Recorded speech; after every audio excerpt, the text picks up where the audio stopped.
Good day, this is Ray. Today is Sunday, January 1st, 2023 for me, another day of social distancing. Hope that you, family, friends, and loved ones are doing well, staying safe, and I'm going to talk about what my 2023 goals are. I don't do resolutions. I think I tried in the past, maybe when I was in college, to do those and never stuck to it, but I do have certain goals that I would like to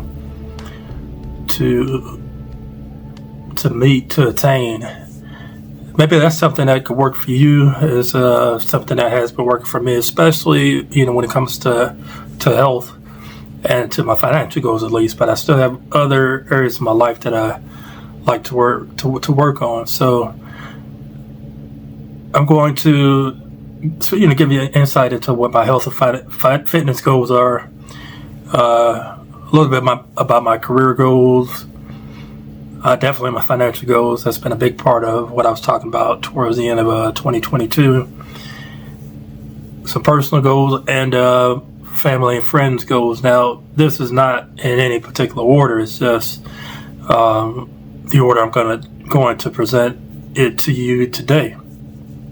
So if you haven't watched my previous videos, I was diagnosed with systemic lupus erythematosus, better known as lupus, May of 2019. Had a lot of health issues. You put me in the hospital 6 times within a 2-year period. Faced some very difficult financial hardships. A big part of my debt is student loans, but I accrued consumer debt, credit card debt, medical debt, other debt, and then ended up becoming a first-time homeowner December of 2021. 2022, moved out into my home, and I've been learning how to budget. There's been a lot that's been going on, and I'm grateful to be doing these things. So let's just go ahead and jump into it. So my health and fitness goals for 2023 is to, 1, drink more water, get better sleep, go to the park, go for walks. That's definitely something I am going to start doing. Actually, today I'm going to go out and go for a walk at a local park, and definitely made that part of my routine. Do some light exercise. I can't really do a lot of heavy lifting or anything like that.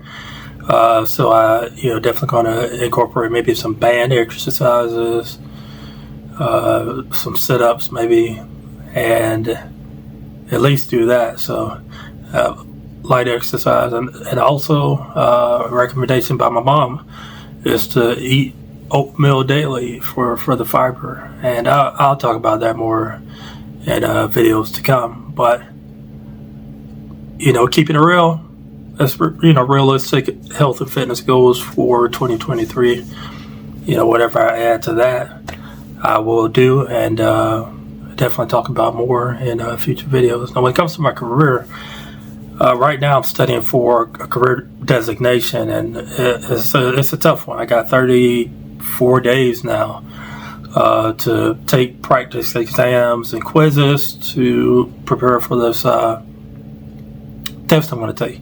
I'm not the greatest test taker, but I feel that if I give it enough effort, enough time, that I can pass this test on the first try. If I don't, then I have to pay a fee to be able to take it again. Prayerfully, I would just knock it out the park and get it out of the way. So February the 3rd, February 3rd, I'll be taking this exam. So, definitely pray for me that I get it done.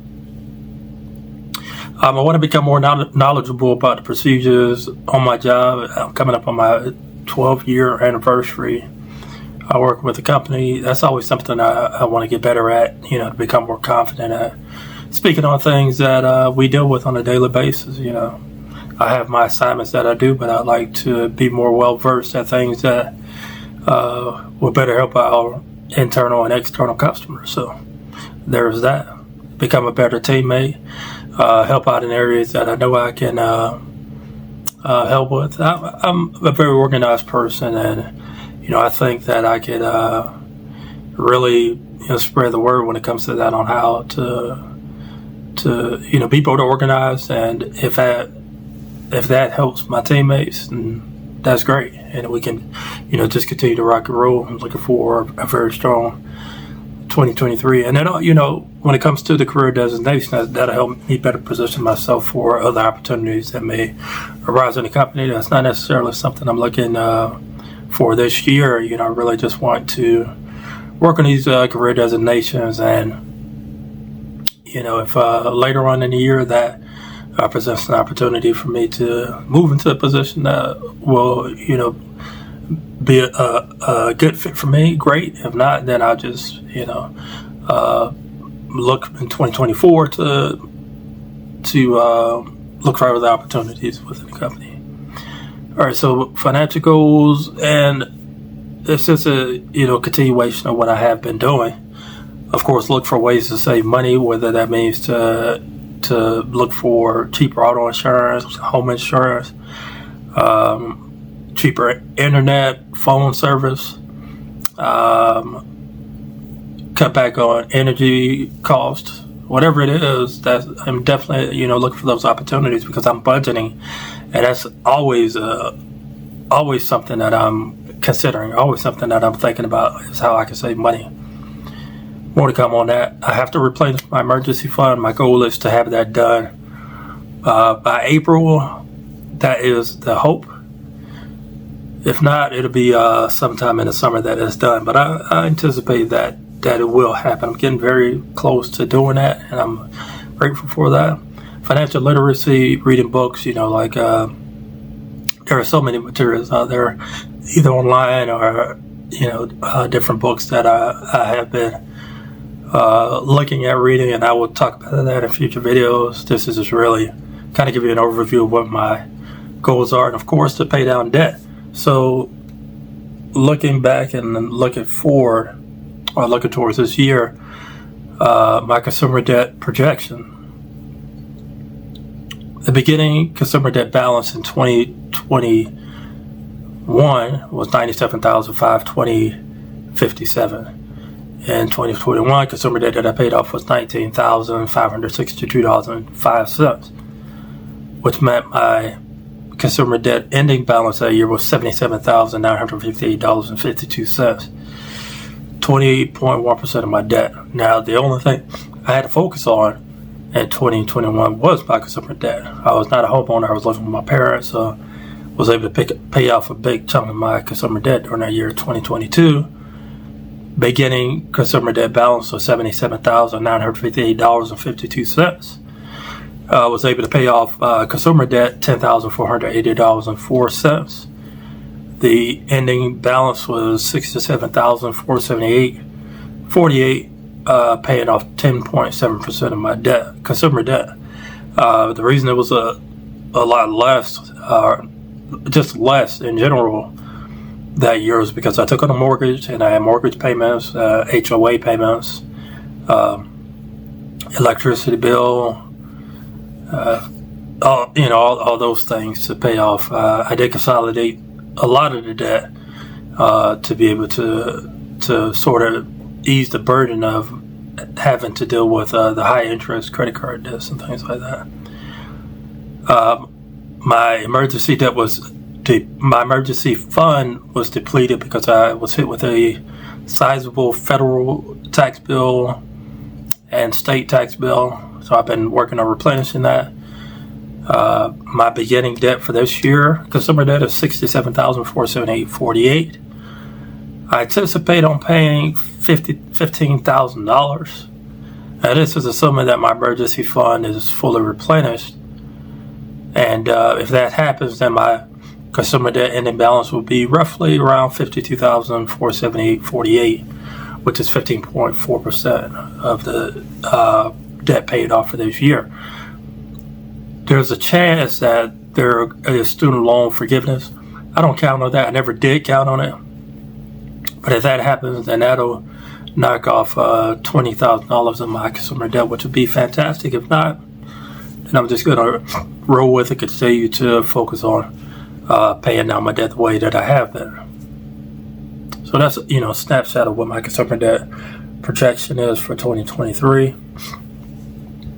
Personal goals: continue to read the Bible daily. This year I read through the NIV. 2022 I read through the NIV. This year I just started today, and I plan on reading it through the NASB, the New American Standard Bible. Of course, ongoing goal is to become a better cook. Suck in the kitchen. I want to get better at cooking. That's just that has to happen. I don't eat out, so that's been huge. But I definitely have to get better in the kitchen. If that means watching Martha Stewart cooking videos on YouTube, getting a personal, not a personal chef, but somebody to show me better ways of cooking in the kitchen, that's fine. I'll do that. I want to become better at public speaking, watch less TV, and do more casual reading. Family and friends. Reconnect with family and friends. I've become isolated, and I really don't talk to a lot of other people. I work, I eat, take my medications, rest, but I've really just kind of separated from my family and friends. I think a lot of that because dealing with the health issues, just really didn't know how to talk about these things, and a lot of times it sort of hurts to talk about these things.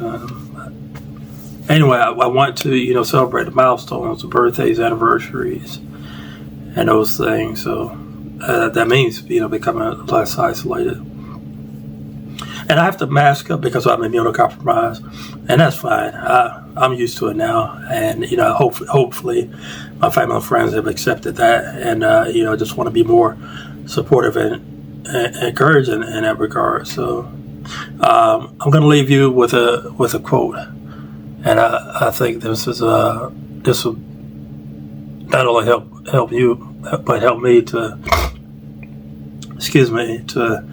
just to put things into perspective.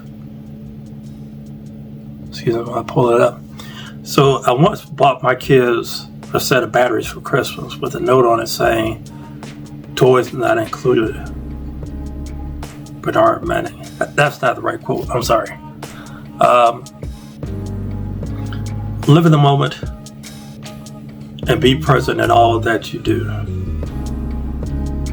Don't worry yourself with what happened yesterday or what's going to happen tomorrow. Stay focused with what's in front of you.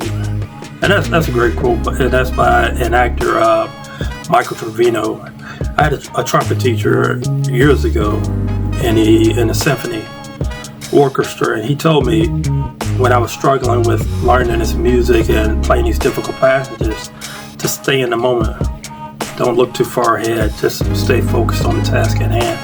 And that's what I'm going to encourage you to do. Stay focused in the moment. Don't become discouraged and just, to just focus on the task at hand, like I'm saying. If you made it this far, feel free to like, comment, subscribe, hit the bell for notifications so you don't post my next videos. Thank you for watching. I hope you have a happy new year, and I'll see you soon. Take care.